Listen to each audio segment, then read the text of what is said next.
Welcome to the Introduction to Microsoft 365 Excel Insert tab, Part 7 of 12 parts, presented by the Fruitland Park Library, narrated by Gloria.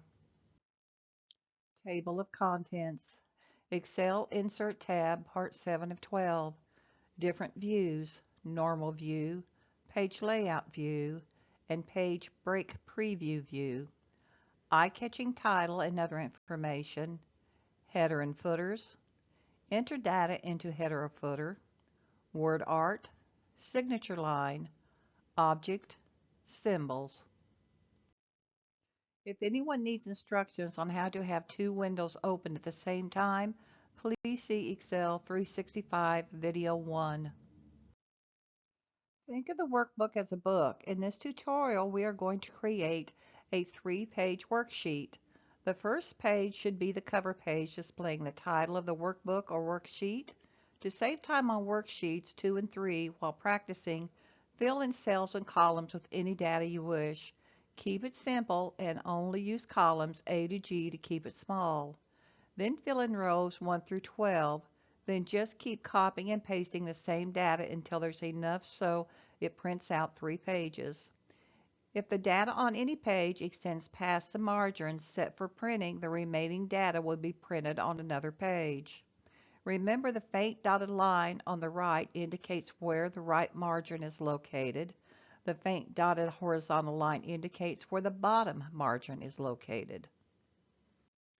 Before we begin to create the 3 pages, let's cover the different views. Normal view, page layout view, page break preview are in the lower right corner of the status bar. Normal view is a screen that displays the maximum number of cells visible on the screen. Page layout view allows you to control how the worksheet will appear when printed. Note: Page break preview displays where a page break or breaks are located before you print. They can be inserted, moved, or deleted. If the page break was inserted automatically by Excel, the break line will be dashes. If the page break was inserted manually, it will be a solid line. If your worksheet is only one page, you can still include an eye-catching title and other information. Or if your worksheet has multiple pages, a cover sheet is the answer. Insert text or a picture of your logo. Position it on the page using the selection handles. The dotted vertical lines indicate where the margins are. Lines used in this example have been darkened for better visibility. Margin lines. On the Home tab, Cells group, click Format. Click row height, change it to 12, click OK. Changing the row height from 15 to 12 has vertically narrowed row 12. Row 12, Home tab, go to Alignment group, select Merge and Center. Click Merge and Center, grid lines will be gone. You can add the type of report, who created the report, contact information, etc. If it's updated, you can always add the date it was updated to the cover sheet as well. To add text, highlight the row. Row height was reduced from 15 to 12 for rows 10, 12, 14, 16, 18, and 20. This created even spacing between the text. By using Merge and Center, the grid lines are gone and text is centered.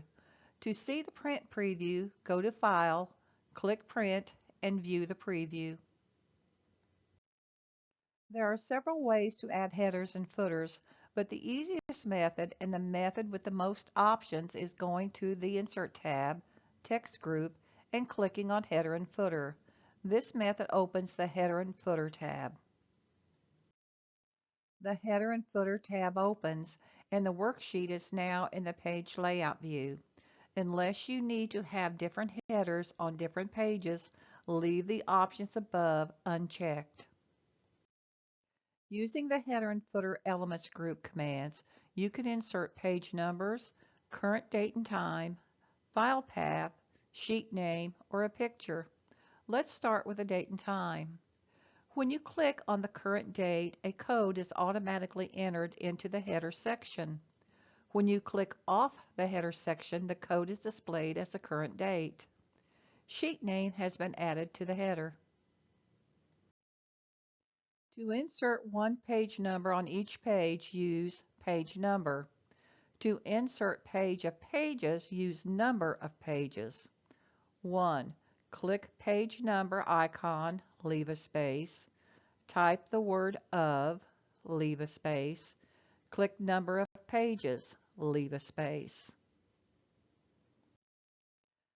Page layout view of the cover page. Page layout view of the headers on all 3 pages. To see a print preview, click File, click Print. To view the remaining pages, click the right arrow next to the number 3. Also in the text group is WordArt. Clicking on a letter opens the text box. Select the style you like and enter that text. Fill out the signature setup and click OK. Signature line will appear. Click inside the cell of a worksheet where you want to insert the object. Select the type of object you want to insert from the object type list. For this example, a PowerPoint presentation was selected. Once you click OK, the Excel ribbon changes to a PowerPoint ribbon. Enter text, an image, or both onto the slide. Once you click off the slide, the ribbon returns to the Excel ribbon. Insert tab, Symbols group, has numerous selections of symbols and subsets of different fonts and languages. Fruitland Park Library. This concludes the introduction to Microsoft 365 Excel Insert tab, Part 7 of 12 parts. Thank you for joining us for Part 7. We hope you enjoyed the tutorial and will be joining us for the remaining parts 8 through 12 of Microsoft Excel 365. If you have any questions or would like a transcript of this tutorial, please contact gloria.terry@mylakelibrary.org or call 352-360-6561.